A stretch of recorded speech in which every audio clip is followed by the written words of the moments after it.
Bonjour à toutes et à tous, moi c'est Gabriel. Et moi, Sophia. Bienvenue sur Confluence. Aujourd'hui, on plonge dans une proposition financière qui pourrait, changer la vie de millions de personnes. L'hypothèque sur 50 ans.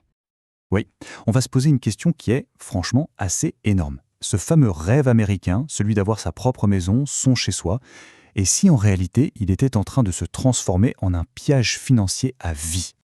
C'est exactement ça.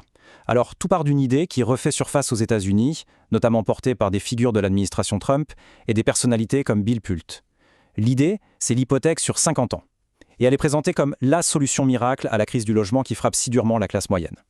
Ah oui, et il faut bien l'avouer que, sur le papier, la promesse est vraiment séduisante. Des mensualités plus basses pour enfin pouvoir acheter, qui dirait non? C'est le cœur de l'argument, rendre le logement de nouveau accessible. Ça sonne bien, c'est certain, mais comme toujours, le diable se cache dans les détails. Alors je propose qu'on plonge dans les chiffres pour voir ce que cette promesse cache vraiment. Alors regardons ce tableau. Pour un prêt standard, disons 400 000 $, eh bien en passant de 30 à 50 ans, la mensualité ne baisse que de 155 $. Juste 155 $. C'est une économie bien sûr, mais est-ce que ça change vraiment la donne? 155 $. Ce n'est pas rien, c'est sûr, mais ce n'est pas non plus la révolution qu'on nous promettait. Surtout quand on pense que c'est pour un engagement de 20 ans supplémentaires. Il doit y avoir un loup quelque part, non Gabriel? Ah, le loup, il est énorme, et il est juste là, sous nos yeux. Le vrai coût, le coût caché, il est dans les intérêts totaux. Regarde ça, sur 30 ans, on paie déjà une somme colossale, plus de 486 000 $ d'intérêts. Mais sur 50 ans, ce chiffre explose. On frôle le million de dollars, c'est plus du double. Pour que ce soit bien clair, ça représente presque 500 000 $ d'intérêt en plus. Un demi-million de dollars. Avec cette somme, on s'achète littéralement une deuxième maison. Une maison entière qui part directement dans les coffres de la banque. C'est absolument vertigineux. Là, on ne parle plus d'un prix immobilier, c'est un transfert massif de richesses des familles vers le secteur financier. Tout l'argent qui aurait pu aller dans l'éducation, la retraite, les projets, il est tout simplement siphonné. Et attends, ce n'est pas tout. Le pire, c'est peut-être ce graphique. Il montre le capital qu'on a vraiment remboursé après 10 ans. Avec un prêt sur 30 ans, on est à un peu plus de 16%. C'est lent, mais ça avance. Mais avec le prêt sur 50 ans, après une décennie entière de paiement, on n'a remboursé que 4%. 4%. On est encore, en quelque sorte, locataire de sa propre maison. Le tableau est vraiment sombre. Mais je me demande, est-ce qu'on a déjà essayé ce genre de politique ailleurs? Est-ce que l'histoire ne nous a pas déjà lancé quelques avertissements? Absolument. Et c'est là que ça devient fascinant. Le prêt sur 30 ans, celui qu'on connaît tous, a été créé par Roosevelt dans les années 30. Son but, c'était de permettre aux gens de finir de payer leurs dettes, de devenir vraiment propriétaires. L'objectif, c'était de finir la dette.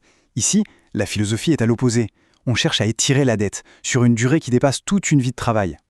Et il y a un précédent historique encore plus parlant, le Japon, à la fin des années 80.